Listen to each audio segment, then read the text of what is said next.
Learn to be thankful. Learn to be grateful. Learn to show gratitude to God. Abantu bangi ababonaabona ne fiizi kubanga mwagaana okusiima. Gwe abaana obalaba ng'ekikolimo, abaana obalaba ng'ekisiraani, abaana obalaba ng'ekizibu. Mukama kati nandibadde ngenda maaso nabe kyewankola asonga ku bwana buna ebyokugenda Abudabi byandemera lw'abaana bano. Mukama sooka olabe baali bampadde omulimu ne bambuza oyina abaana era nga bino ebyana weebiri. Naye nga weerabire nti waliwo omuntu atambudde amawanga agamazeeko anoonya luzaalo lwa mwana ogwo omu. Tuyiga okwebaza. Waliwo ensonga ez'okwebaliza Katonda. Bw'oliyiga okwebaza Katonda olw'abaana, kubanga abaana kirabo, birabo Katonda byagaba. Bw'oliyiga okwebaza Katonda olw'abaana toliddamu kaaba fiizi. Oyinza okuba nga si gwe agenda ogaggawala, naye ne weebaza Katonda, naye n'atema ekkubo ewatali kkubo. Ogenda okulaba ng'omwana agenze na mu kisulo, agenze na mu ssomero ddungi, tewabaddeawo nti wasabiriza, wabula okuva ewatali miracle ne happening.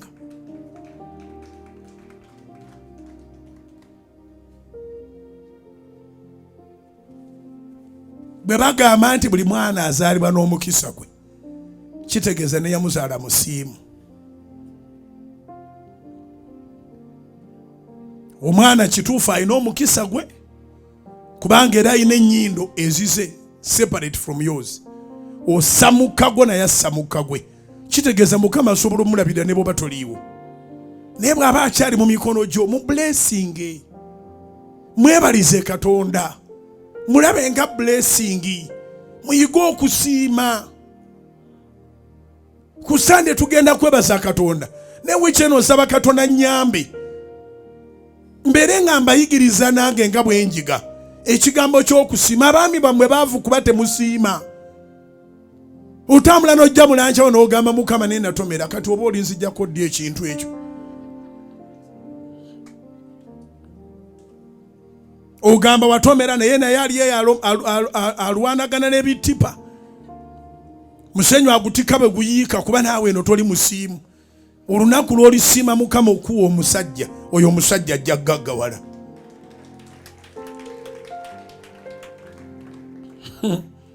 Oba kino nkyogere kye mba mmaliriza nakyo. Kyova olaba nti abasinga obungi bwe bafuna ssente babalekawo kubanga babeera nammwe lwa butaagaani.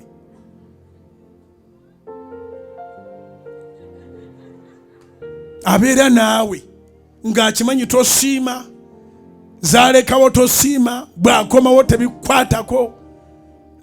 N'abeerawo naga kale kambeere nno okubeera gwe nsobola.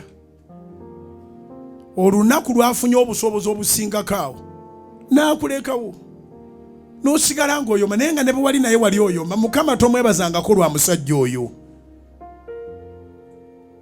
Webaze Mukama olw'abalo, webaze Mukama olwa mukyalawo, webaze Mukama olw'abaana, webaze Mukama olw'abazadde bo, wadde banaku tebalina kye baakukolera naye be baakuleeta. Be grateful. Weeyigiriza okusiima.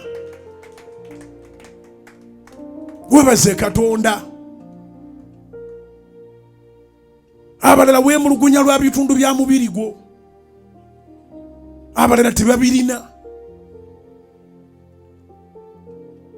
Okugulu kukutamye naye nga weerabire nti waliwo gwe baakutemako.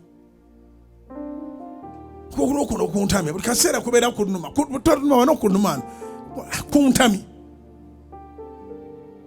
Ebintu by'obutasiima bireeta accident, bireeta ebisiraani, bireeta ebintu bingi, bireeta obutakulaakulana, bireeta obuteeyongerako. Ewaffe Masaka nakulampulira nga Abaganda boogera nti weebale weebale amala ebintu. Omuntu asiimireze ennyo ogenda okwekanganga okwatibwa ensonyi obutabako ky'omutwalidde ng'ogenda mu maaso ge. Kati ne maaso ga Mukama, ne maaso g'abantu, ne maaso g'abalo, ne maaso g'abakama abo, ne maaso g'abaani, mmwe mwenna abafuna emisaala kibagwanira okwebazangako bakama bammwe. sente ezo ziba zijjidde mu bulumi, azinoonyeza nga bwe kisoboka, naye ogamba era abadde alina okunsasula, tansasula simuwaabira mukuba mu mbuga. Kyova olaba abazadde batukuzanga batuyigiriza okusiima, omaze okulya fumbya, buli akuwadde akantu, guno omulembe gwammwe sigutegeera.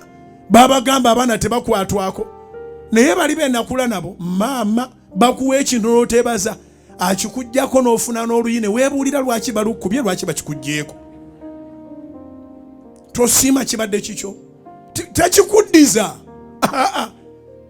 Naye mmwe mutenda batende, nange kali bakazibu nnyo, tekeebaziza, genda kale, genda olye, genda olye.